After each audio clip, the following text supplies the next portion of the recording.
slides. I think this is about 24 slides. So I would make sure to monitor the time, be honorable of everyone's time, but also get through the material thoroughly. And again, hopefully you've learned something you can kind of take something with you during this course. I will be repeating some content. You're going to hear some repetition. That's just because I want to hammer a couple of points home during this presentation. Um, um, and again, before I start, I just want to stress that no matter what age or ages you're taking in, this is not a foolproof plan, right? This is not a fix it all type of a thing, right? That's just the nature of children, especially the nature of children who have to come into the foster care system. So um, don't try to pull all the strategies out and say, oh, I'm going to try this, or this is going to turn me into a perfect parent or a perfect provider. That's just not going to happen. It's not about being perfect. It's about getting some strategies, getting a few tools and tips, as I like to say, for your back pocket to maybe try. So maybe you've seen some of these strategies before, maybe you haven't. But either way, hopefully by the end of this, you would have learned something and taken something with you. Okay. And I don't think I can see the chat. So if there is a question that comes up in the chat, please type it. And then again, feel free to cut me off so we can get that question answered. I want to make sure you have all of your questions answered. So here are the objectives. I'm not going to read all the slides verbatim. That would be super boring, and I don't want to do that, and I'm sure you don't want to hear that.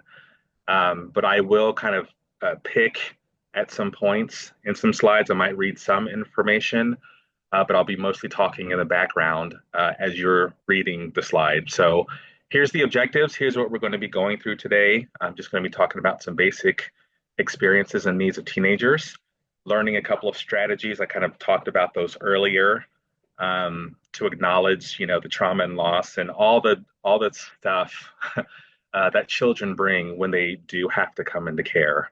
Okay. And then hopefully learn some steps to prepare for teenage placements.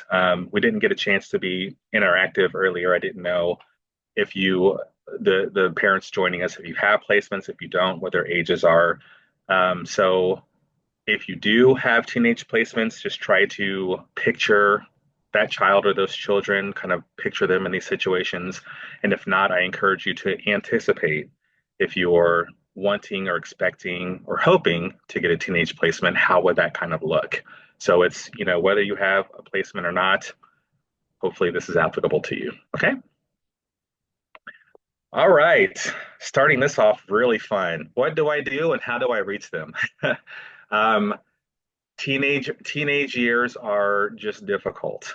For a second, let's just kind of get away from the trauma, the abuse, neglect, and trauma that kids bring with them when they come into care.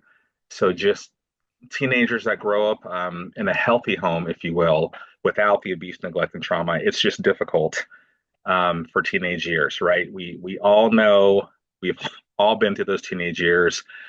Everything is changing, right? Your mind, your body, your expectations, you're growing, your brain, everything is just changing, and it becomes really hard during those years.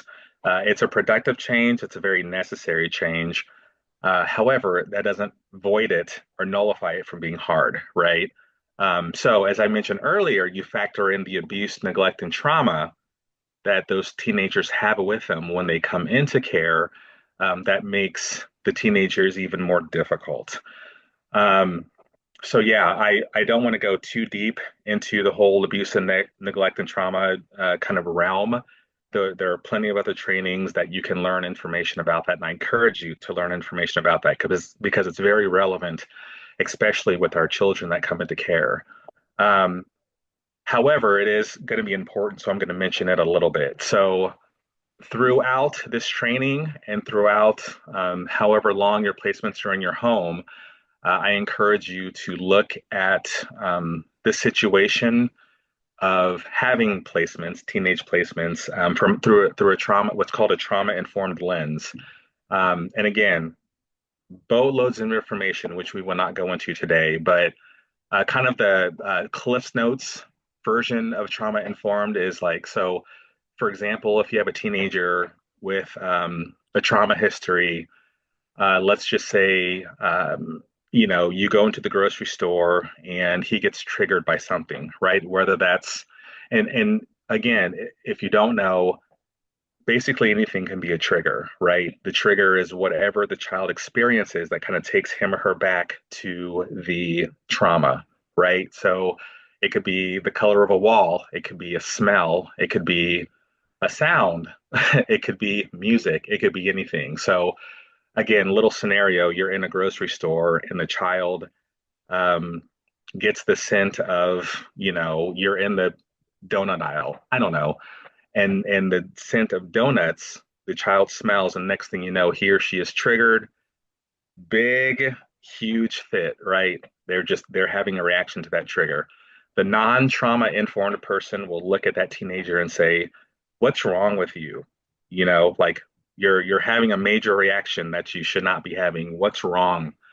But the trauma informed brain will look at that teenager and say, "What happened to you?" So that's kind of like I said, the Cliff Notes version of being trauma informed is looking at your teenager, looking at your placements, your children, and when they do have these really big reactions, not asking what's wrong with you, but asking what happened to you? Why do you have that trigger? So if you try to shift your brain more into that situation, I think you'll have a better understanding of what's going on with these kids. Okay.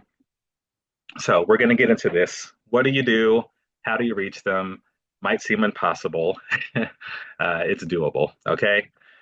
A lot of teens, they do come off as self-absorbed. I'm not saying that they are.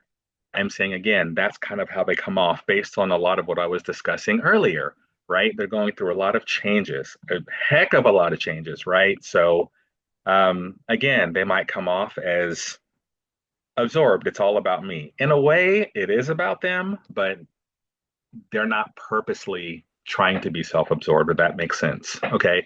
Seeming like you're self-absorbed and actually being self-absorbed is two different things. Okay.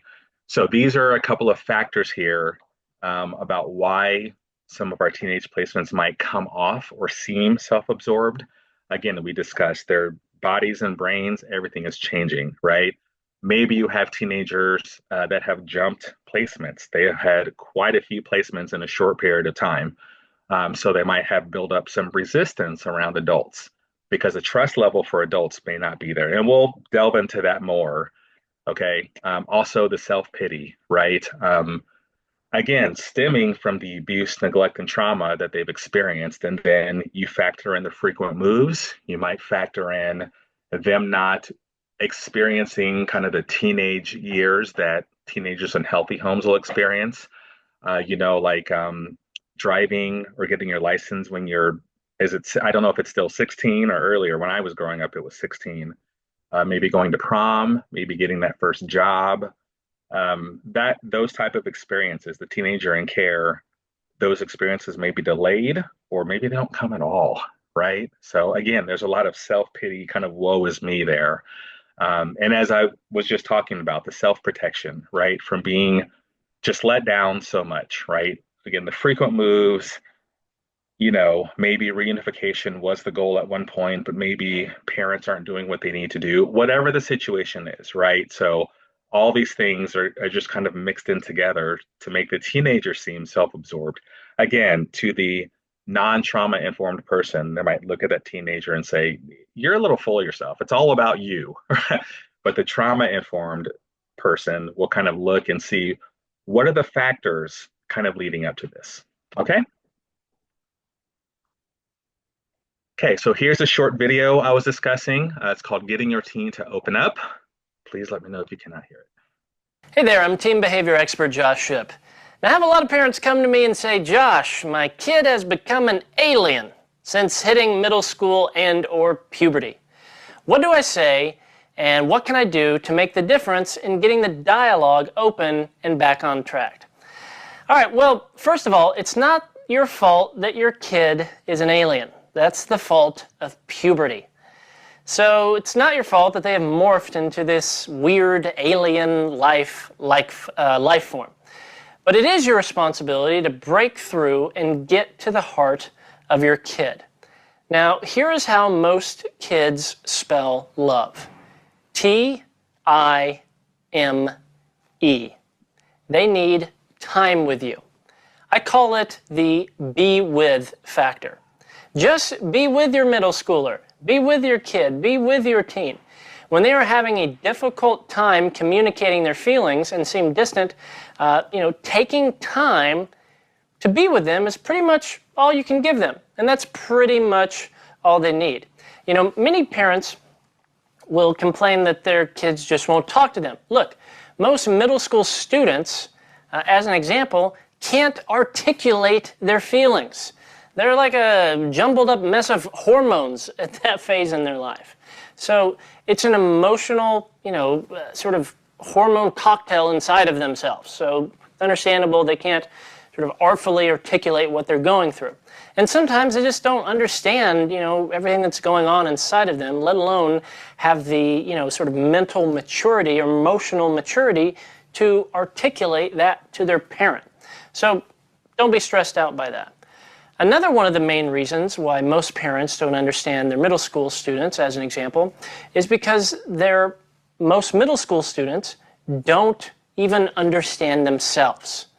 Right? They are changing at such a rapid rate. Everything is changing around them. Nothing is stable.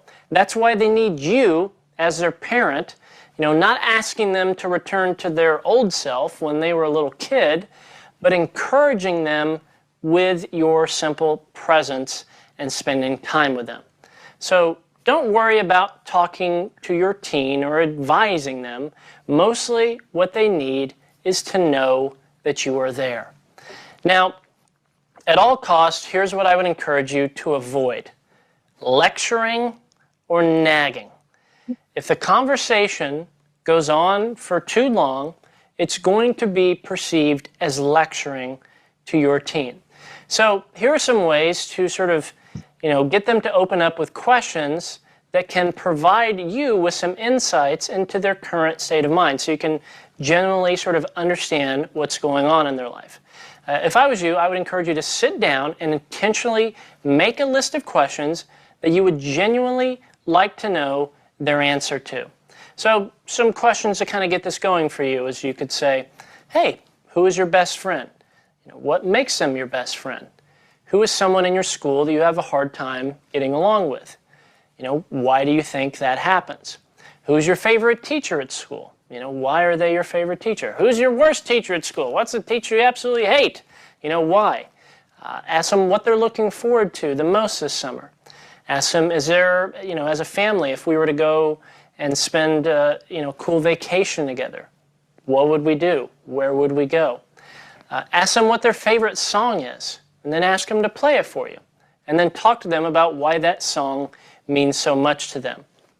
Again, the whole goal of this is for you to be able to get inside their mind and know what's going on with them at a time that they can't necessarily articulate that to you. So simply ask them these questions, and then if I were you, I'd practice not talking. I would really, really, really just ask them the question and then just sit there and be silent.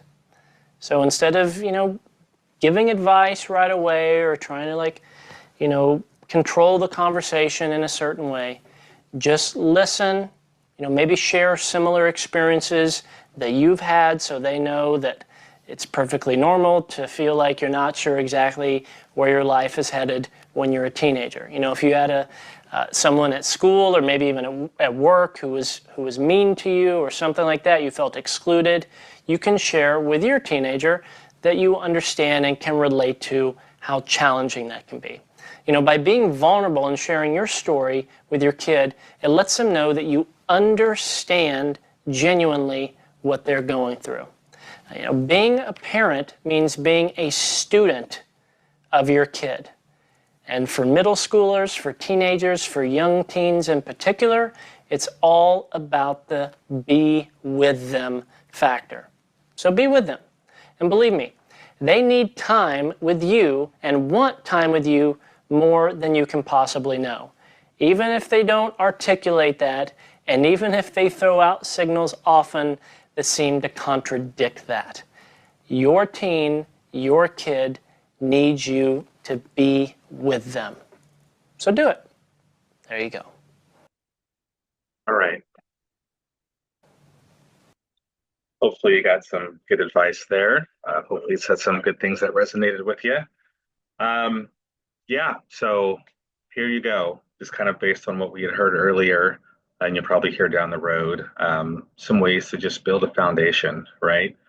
Um, yeah, it's harder with kids in foster care, and we've kind of discussed why the abuse, neglect, and trauma, but it's possible. Okay, don't want you to get the get the thought in your head that it's impossible or hopeless or based on what has happened with this child or this children that they're going to be unreachable or anything like that. It's possible. Okay. Just a few more tips or tricks there to help build a foundation. Validating their emotions is a good one. Another one I'll point out. Keep in mind, and again, we're going to go over this later, that their experiences are their experiences. Um, and it's going to be hard to toe that line of how you're feeling about the situation. So remember, it's them um, bringing their thoughts out to you. So again, you can validate their emotions without validating the experience or validating what happened, right? You can connect on an emotional level, which will help you build a foundation. Okay.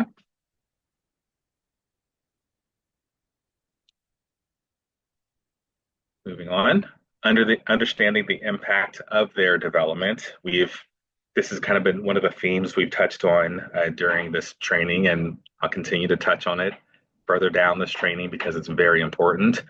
Yeah, teens, all children need parental support and presence.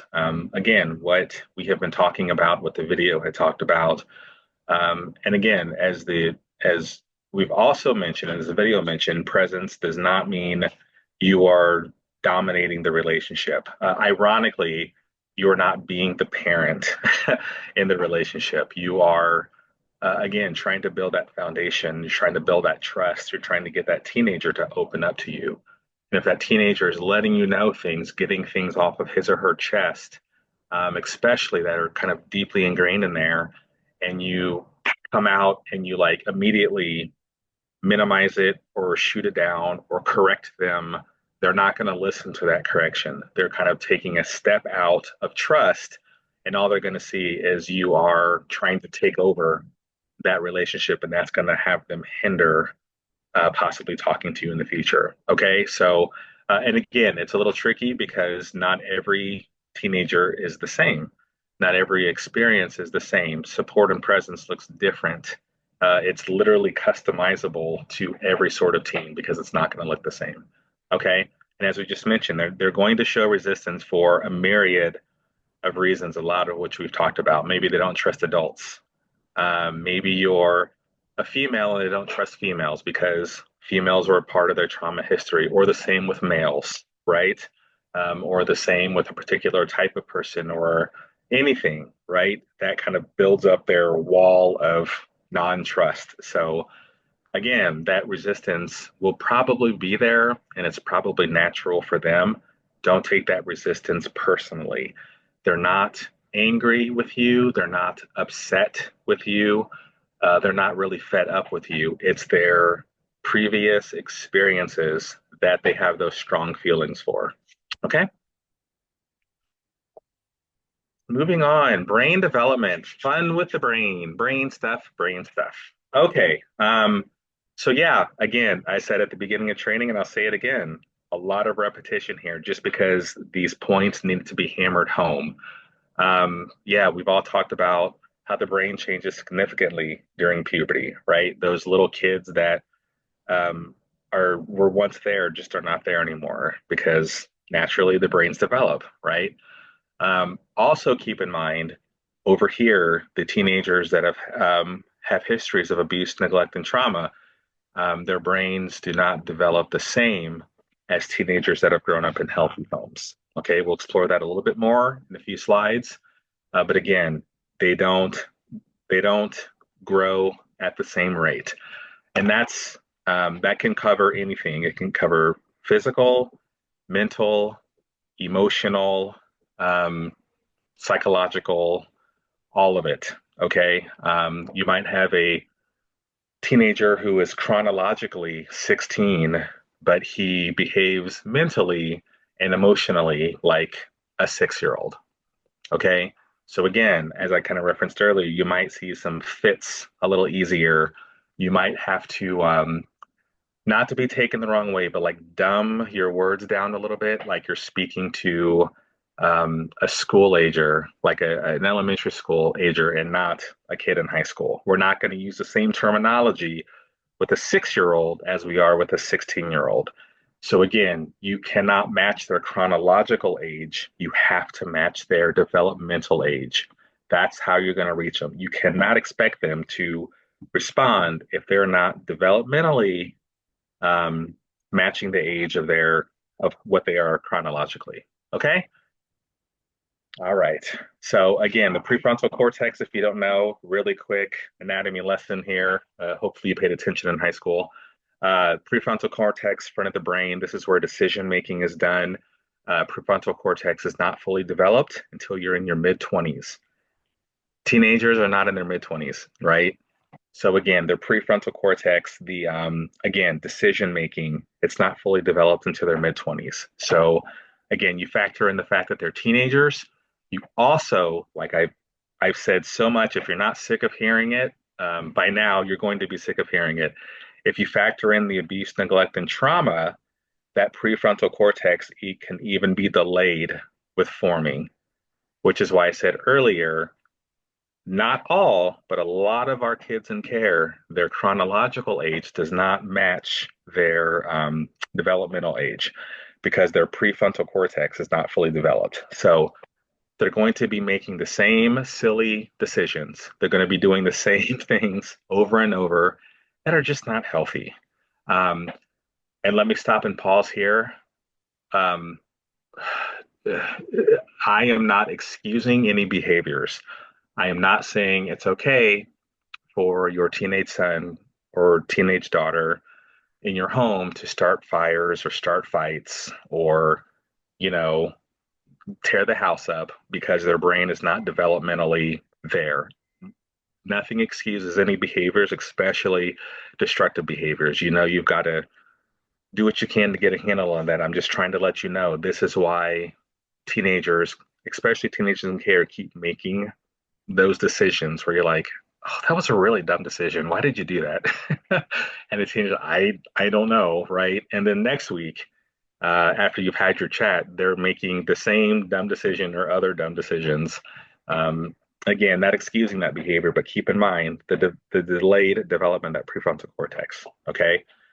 We also have the amygdala, which is the emotional part of the brain, brainstem, which is fight, flight, or freeze.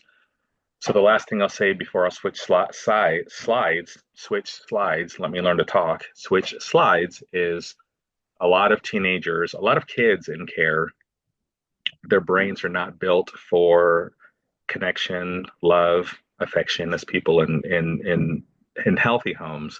Their brains are built for survival. Brains that are built for survival make a lot of brainstem fight, flight, freeze decisions. Okay, so really common behaviors or characteristics with kids in care is the fighting, right? The flight, which is the running, or the freeze, which is the shutting down. Okay, this is a blanket statement. I'm not talking about every child in care, but these are very common reactions, common behaviors that we see with our kids in care. The fighting, they're shutting down, they're running away, and there's variations of that. And that's because their brains are making brainstem decisions because they're in that survival mode. Okay. So, again, I didn't want to get too much into that, just to kind of give you a little background on why some of our kids in care make some of their decisions. Great. So what can you do? Here it is up here on the screen. Do what you can to parent. Try to introduce healthy, activities, healthy things they can get into. Help teens take positive risks. They always seem to be really good at running toward the negative, the things they should not be doing. Those are the things they keep doing. So, again, help them take some positive risks. Help them, you know, kind of, if they're shy, do something that will give them courage. Help them become more independent. What can they do to become more independent? Of course, they're going to be nervous and not want to do these things. But again, those positive risk-taking behaviors can really satisfy a lot in the brain. Okay. And again, we're helping them make decisions because they're going to grow up one day, right? So again, encourage them, guide them, engage them, kind of move them along at their pace, not your pace, their pace. Okay? Excuse me. And I know all of you have a wonderful team around you. Please keep leaning on your team. Okay? I'm a big sucker for advocacy. Hopefully, everyone on your team is working together. If not, kind of do some nudging until people do start working with you, because again, it's about these teenagers. It's about getting them at a healthy brain level and getting them ready for adulthood. Okay. I have been blah blah blahing about the effects of trauma, and again, you're going to hear it again because it's very important to teenage development. Okay. Again, many teenagers in foster care, if not all, have experienced some degree of trauma. The intensity of the trauma, the duration of the trauma, the type of trauma, it varies, right? But trauma still affects the brain the same way. Okay? So again, as we've been talking about earlier, keep that in mind. Okay? Your child is their brain is functioning from a point of trauma. Okay? So they're really fighting against that trauma in their brain. Okay? So again, I'll kind of leave this up. I think I've kind of talked all through these, so I'll leave these up for another minute or so if you want to peruse these. But it's stuff I've already said, and like I said, I'll say it again. They're looking through the world. They're looking at the world. I'm sorry, through their trauma lens. Okay, it's like if I wear glasses. I don't have them on now because of the glare, but like our teenagers took a pair of trauma glasses and put them on. That's how they see the world. Okay, they don't see the world like children that have come from healthy homes. They just can't. And God help them, they're trying to. They're trying so hard, and it's hard. So, again, they need consistency, they need love, they need support, they need cheerleaders, they need people in their corner, they need someone who's going to fight for them and have them understand that they are not their trauma. And then also teach the world to be patient with these kids because they're dealing with stuff that some of us will never deal with in our lives. Okay. Unfortunately, it's just the effects of trauma. So, again, what can you do? And some of these slides will pop up frequently about little, as I mentioned earlier, little tips and tricks. You don't have to do everything. And then I'm not expecting you to write everything down, say, oh, I'm going to try this or try that. Just some suggestions. Maybe it'll trigger something in your brain to try something new and think, oh, I haven't tried that. Let me see if I can, give this a shot or whatever. So, again, or maybe you're doing all of these and maybe this is just a review. Okay. The first one here, it's kind of hard, so I'll explain it. Be available and predictable.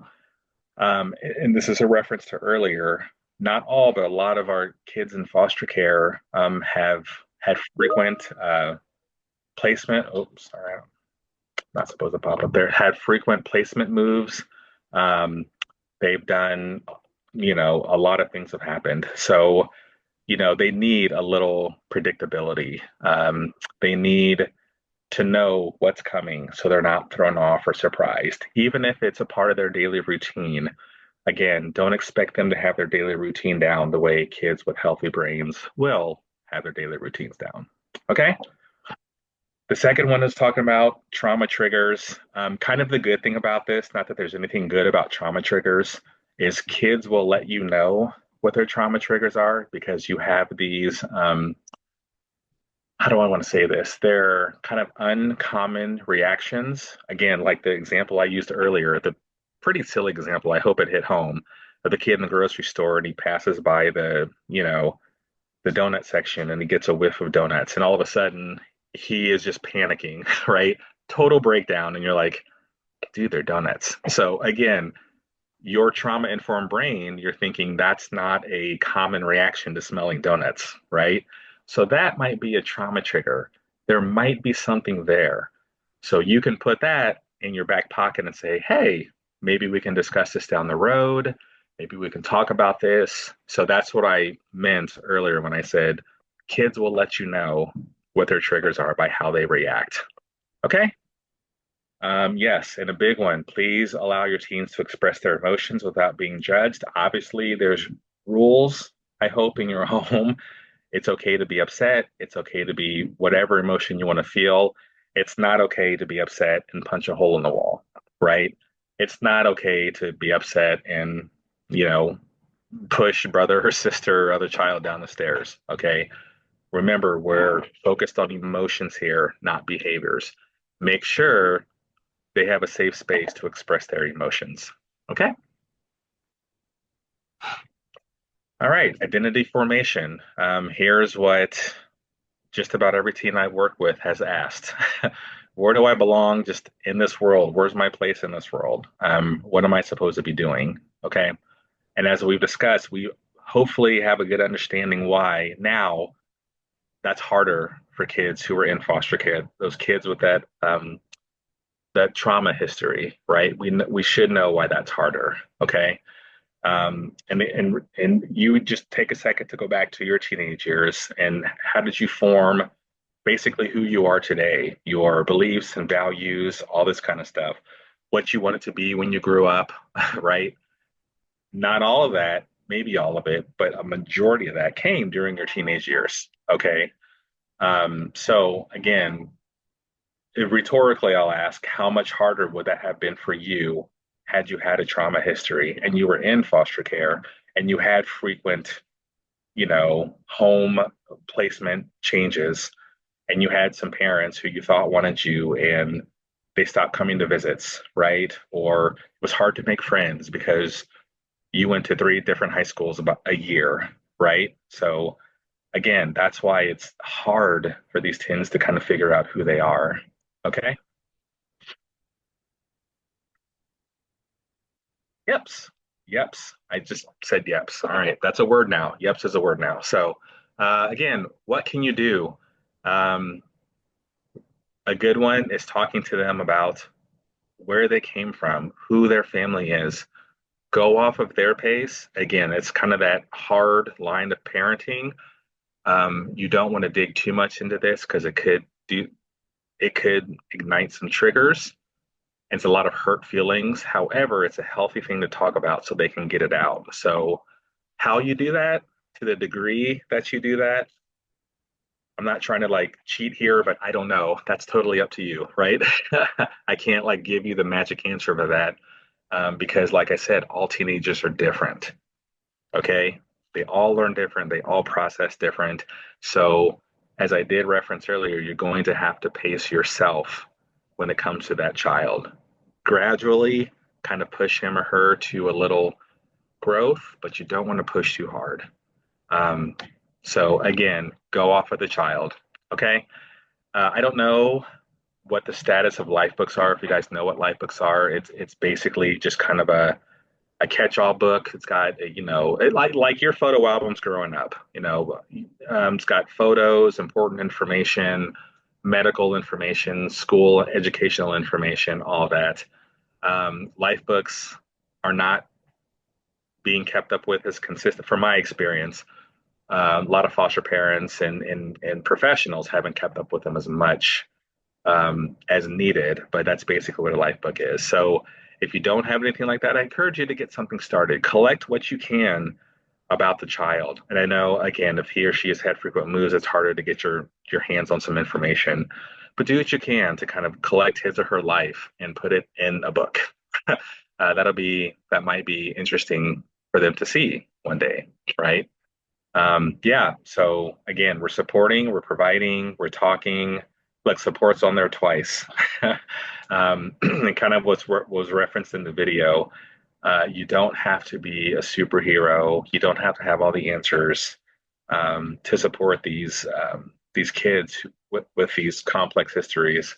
But you do have to be there, right? Just kind of have to be there, right? So, uh, yeah.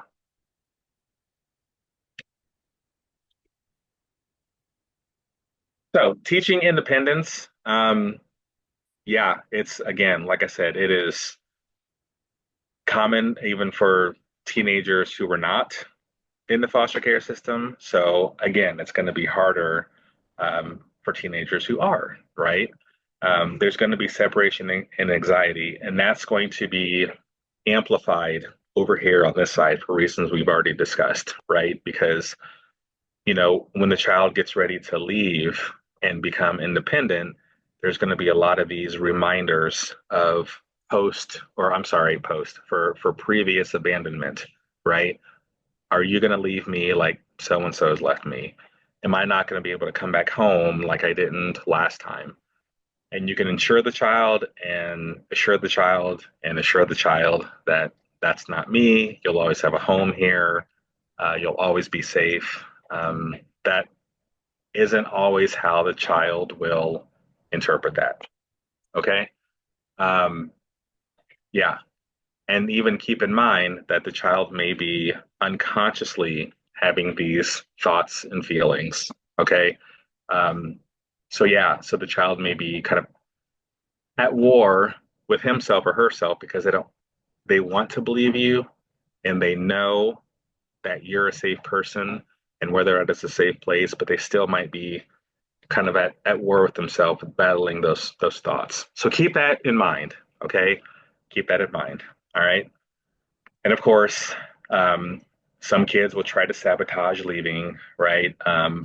What can I do so I don't have to move on to the next phase of my life? If I have to, if I have to break the law, then I might be put under house arrest and then I can't leave. Um, if I harm myself, then I'll have to be in the hospital and I'll be in the hospital for maybe 2 or 3 months. And that way I get to stick around at home. Um, and again, these are not kind of out of this world thoughts. These are thoughts that some of these kids have because keep in mind, the core of that is I don't want to leave. I don't want to be separated because I may not see you again. So again, the child with the trauma history, that's the lesser of the two evils. Am I going to leave your house and possibly never see you again? Or am I going to deal with a broken arm for 3 months? You know what? I'll take the broken arm for 3 months because that's just assurance. Like now I know for certain that I'm not leaving your home. Okay. So again, just a little example there. So here's some things that you can do. Obviously, setting consistent, clear limits and boundaries. Again, it's going to look a little different with children with trauma histories, but they still need to have those boundaries set because they're still kids and still teenagers. Okay. Excuse me. And as we discussed earlier, allowing your children to have a say in their lives as much as they can to whatever level they know how to do that. Okay. You don't set their lives for them, you support them as they talk about their goals and want to attain their goals. Okay. Again, consequences, please be very open and honest about consequences. Um, there's a terrible correlation between kids and teenagers in foster care and drug and alcohol abuse, just because for many reasons. There's no one reason, but one of the major reasons is because it numbs or dulls a lot of that pain that we were talking about earlier, the pain of abuse, the pain of neglect, all that kind of stuff. So they unfortunately self-medicate. So that's kind of one of the major reasons. So again, please have open, honest conversations with your kids about the consequences of that. What can happen if you overindulge?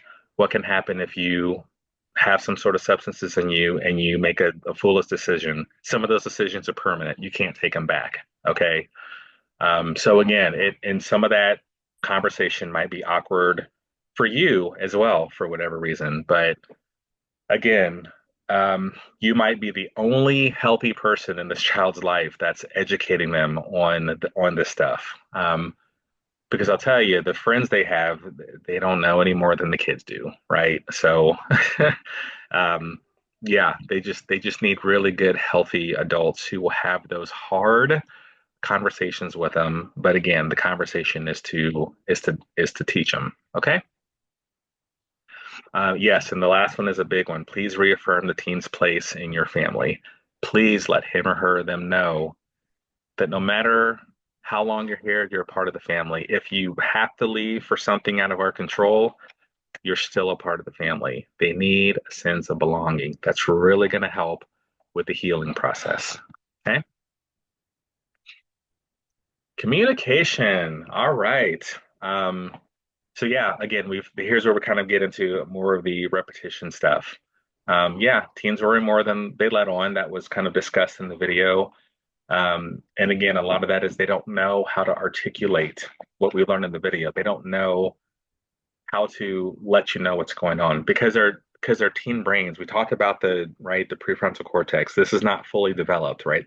So they don't know how to get those words out like we adults do, right? Because our brains are fully developed and fully functioned. Okay. Yeah, and again, all this other stuff is review, right? Please be as open and honest as you can, even if it's, it yeah. Like I said, there's just no. I wish I could just say, man, if you want to be open and honest, try this strategy. But there's no one strategy that's just going to work. Again, because kids are different. But you've got to try to push through. You've got to have those really hard conversations. Keep in mind, in the background, there's bonding going on. There's trust going on. Some of those walls that these kids have built up from previous experience are starting to come down because you had the bravery and you had the courage to talk about what people wouldn't talk about, and you had the bravery and courage to keep the kid in your home when he or she tried, right? They broke something in your house because they're like, you're going to get rid of me now, but you chose to keep them in your home, right? They're not going to let you know, thank you for doing that. My walls are coming down. But again, it's happening. There's growth going on in the background if you just stick with the tough stuff. Okay. So again, push through, and again, expect possible resentment. More than likely, expect some resentment. Okay. Resentment comes from healthy teens too. And again, it's not really you. It's all these experiences that they're okay. So again, clear messages, full disclosure, please don't withhold information. If you withhold something and they find out, next thing you know, you're a liar. You can't be trusted. They're not going to come to you. They're not going to trust you. Okay. Again, help them develop a balanced view as they can of their birth parents, where they came from. Again, we're validating emotions, not experiences. Okay. Just about every moment is a teachable moment. Okay. And kids learn by watching. They don't learn by talking. We learned that in the video. Went through lecture about 2 or 3 minutes. They were kind of spacing out, right? Maybe like some of you are now. It's like, what? So again, try not to use so many words because again, they will tune you out. But make sure you're modeling what you want these kids to see. Kids learn by watching, you modeling. They learn less by you talking. They want to see you do it and see it working. Okay? God forbid, be patient. Not just with the kids, but be patient with yourself too. Okay? Effective discipline. Yes, we've talked about it. They'll test boundaries because they're teenagers, not because they're mad at you or they hate you or they want you to go away, because they're testing they're testing themselves or kind of growing into themselves. So in a way, boundary pushing is a good thing. It's a good thing because, like I said, in the background, they're developing that trust. Yeah, so let them test, but hold them when you need to hold them, okay? We've talked about risky behaviors earlier. They may try it from peer pressure or pain or because they want to, but they have a good understanding of the consequences because you guys have talked about that, right? And again, discipline is not, as I said, it's not a bad thing. It could be a good thing too, right? You can't do this. Let's discuss and practice and talk about some things you can do, right? To kind of counteract these emotions, these big feelings that you're feeling. You can't do this because this is harmful and illegal and painful. Let's see how we can channel that energy into something acceptable, something positive, something you're good at. maybe something new to try. Okay. So don't just shut down that energy, redirect that energy. Okay. All right. So again, here's what you can do. Um, yeah, just kind of a lot of review from the last time or for the last few slides. I'll leave that up for another second or two.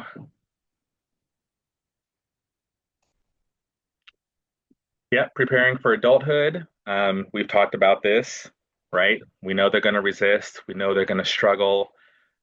We know they learn life skills at different paces just because of how their brains are formed. Okay. And again, more review. Here's what you can do, right? Teach those adult life skills by modeling, right? Okay. Make sure you're looking at available services, being clear about your expectations and limitations. Okay. Advocate for that child. Let him or her see you advocate for them, right? Couple more slides and then we're good. Here's some wrap up tips. Again, a lot of this is review. Okay. Stay in communication. The self care, as I mentioned earlier, it's for the kids, it's for you as well. You're going through a lot too. I know you are. Please do what you can to take care of yourself. It's totally fine. It's okay. All right. And the last one, do not expect to regulate teens if you are not regulated. If you're always in always tense and yelling and frustrated, you cannot expect them to not be. Okay. You have to be regulated before you regulate your kids. Okay. I think this is the final slide here. Remember, they are not you. Their experiences are not your experiences. Don't try to turn them into you. Foster them into their own direction. Okay. We've talked about parenting being a fine line, right? We've kind of talked about that a lot. Um, Make sure to identify their strengths and reward them. Okay. Make sure you reaffirm that they're doing good. They're doing a good job. Okay. Make sure you let them know that. Okay. Uh, and also, finally, make sure know, and I think I mentioned this earlier, teens that come from hard places with abuse, neglect, and trauma, they can become positive members of society. They're not hopeless. It's not over for them. Don't even let them talk like that. Okay. There is hope. It is possible. They can get there. Okay. All right. That's it. I am done. I'll stop sharing. Thank you so, so much. Yeah. We have the first question from Monica. Great, thank you. That was a lot of good information. I'm just wondering, so we're human, right? And so some of these things like you know, but then you mess it up and you lecture and you so just wondering if you have any thoughts or advice besides, like apologizing. I think that's important with teens and then trying to do better next time, but just ways you can kind of help yourself get into a better habit. Sure. And I'm just kind of going by experience here, just my experience. I'm not saying it's right or wrong. You hit the first nail right on the head by apologizing. Um, because as adults, you know, by default, we lecture, right? We do it by default. So when your placement or placements have done something they know they shouldn't have, they know the rules. Like they know they weren't supposed to do that. So even before you intervene, kind of know what you're going to say, if that makes sense, to where you don't lecture as much. Like for me, when I've worked with teenagers, I just got into the habit of saying, I'm sorry in advance. I'm going to lecture, but here we go. But I taught myself to talk less and less because, as I said earlier, the more they talk, the more you talk, the more they're going to tune out, right? So, again, I'm not saying you have to do that, but like I said, my strategy was like, I my bad. I'm sorry. I did exactly what I said I wasn't going to do. I make mistakes too, right? But we do have to talk about this briefly because we need to process through this. So, as like I'm going to say this, but don't get caught up in this part. As quickly and as like thoroughly as you can, get through what happened, stick to what happened. That'll kind of help shorten the lecture that you hate, right? And we all hate. Raise your hand if you want to be lectured, right? Nobody's hand went up because no one likes to be lectured, okay?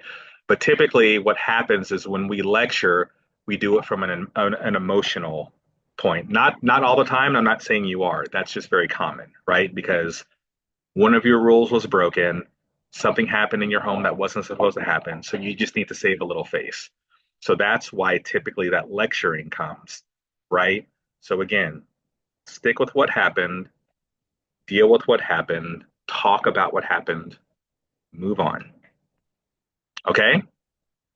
Thank you. Yeah, hopefully that was helpful a little bit. Again, that was my strategy. Um, if you want to try something completely different, go ahead. That's not the Marion Morris foolproof method of getting through things, but like I said, that's what helped me when I worked with my at-risk teenagers. Again, is just kind of, zipping through it, apologizing in advance, right? And saying, I'm sorry if I'm coming off lecturing, but we need to talk. And then not, as I called it, branching the conversation, right?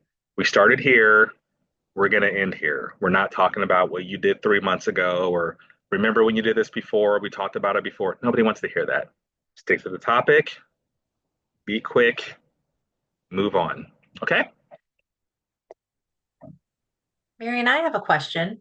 I Yes. was wondering if you could just kind of share with the group here the example that you used in your presentation around the child that linked some trauma with the donuts.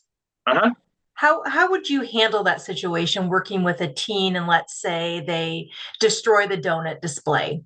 How would you handle that in the grocery store or the convenience store with a teen? Sure. Yeah.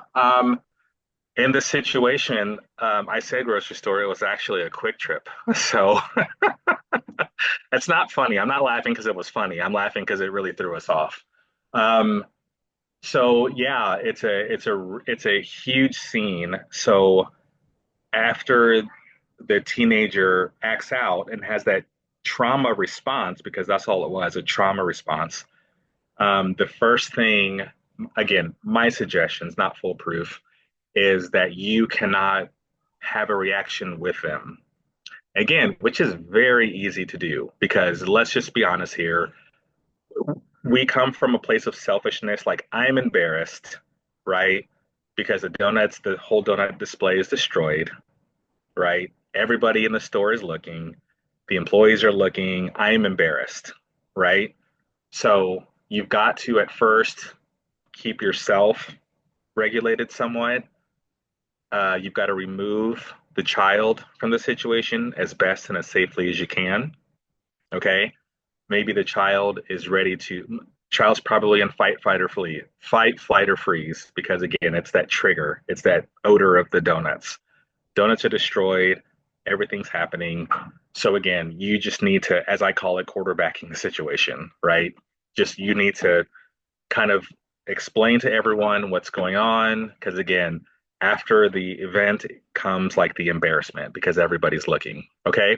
So, like I said, you've got to do your best to just kind of handle the situation. So, again, just what I did in that situation, let everybody know in the store this is what's going on.